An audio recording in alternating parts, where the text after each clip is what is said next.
Hello bachcho, let's read the question. Assign A, B, C, D from given type of reaction.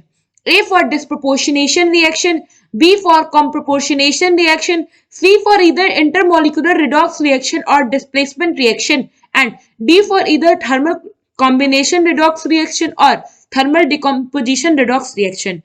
Cr2 or 7,2 negative plus H plus plus SO3 2 negative forms Cr3 negative aqueous condition plus SO4 2 negative. So question में हमें क्या कह रहा है कि हमारे पास ये एक रिएक्शन है, हमें बताना है ये किस टाइप का रिएक्शन है। तो हम क्या करते हैं, पहले इस रिएक्शन को समझते हैं और इसको कंप्लीटली बैलेंस करते हैं। हमारे पास है Cr2O7 2 नेगेटिव, ये होता है हमारा dichromate ion, this is dichromate.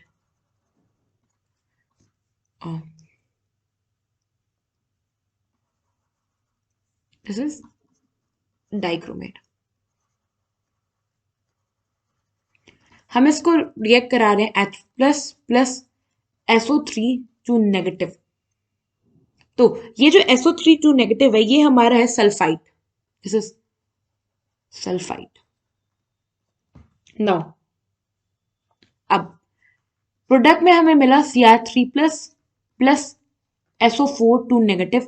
SO4 to negative होता है हमारा सल्फेट। ना इसके साथ साथ यहाँ पे वाटर मॉलिक्यूल्स भी हमें मिलता है। अब रिएक्शन अगर हम बैलेंस करें तो यहां पे हो जाएगा हमारा 2, यहां पे हो जाएगा हमारा 3, ये हुआ हमारा 8 ना, यहां पे हो जाएगा 4 और ये हो जाएगा हमारा 3। ये हो गया हमारे कंप्लीट बैलेंस इक्वेशन। अब हम क्या करते हैं, हम पहले यहाँ पे हमारे जो एटम्स हैं उनको ऑक्सीडेशन स्टेट देखें। यहाँ पे जो सेंटर एटम है, यहाँ पे जो क्रोमियम है, अगर आप इसका ऑक्सीडेशन स्टेट निकालोगे तो ईच क्रोमियम जो होगा उस पर ऑक्सीडेशन स्टेट होगा +7। ईच क्रोमियम की बात कर रही हूँ।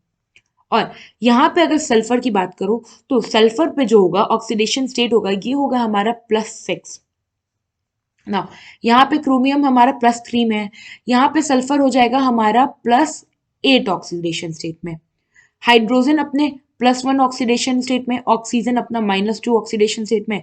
यहाँ भी ऑक्सीजन -2 पे है, यहाँ भी ऑक्सीजन -2 पे है। नाउ अगर आप देखो तो यहाँ पे हमारा क्रोमियम +7 से +3 में गया है। तो एक क्रोमियम +7 से +3 में गया है तो उसको 3 इलेक्ट्रॉन, इसका मतलब उसने गेन किया होगा। तो 2 क्रोमियम ने कितना गेन किया होगा, टोटल 6 इलेक्ट्रॉन गेन हुआ है इस पूरे रिएक्शन में। तो इसका मतलब है कि इसका रिडक्शन हुआ है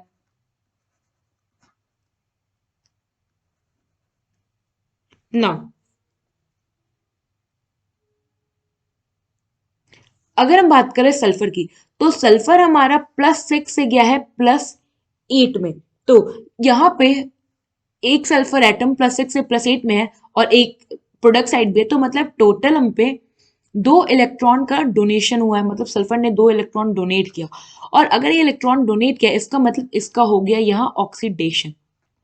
बाकी जो हमारे ऑक्सीजन और हाइड्रोजन है, प्रोडक्ट और रिएक्टेंट दोनों साइड में, इन दोनों को ऑक्सीडेशन स्टेट सेम ना। होता क्या है कि कोई भी हमारा केमिकल रिएक्शन जिसमें एक एलिमेंट ऑक्सीडाइज होता है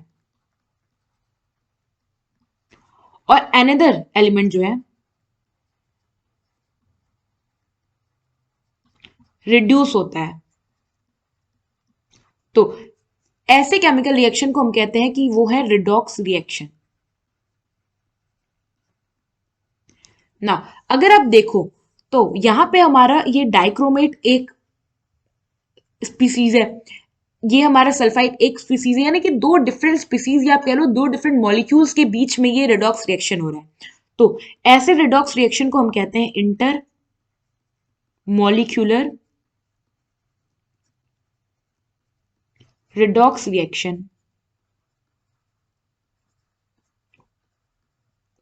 सो यहां पे जो हमारा करेक्ट बनेगा कौन सा असाइनमेंट करेक्ट है या फिर आप कह लो कौन सा ऑप्शन करेक्ट है, तो ये हमारा सी वाला करेक्ट हो जाएगा। आई होप आपको ये क्वेश्चन समझ में आया होगा। Thank you.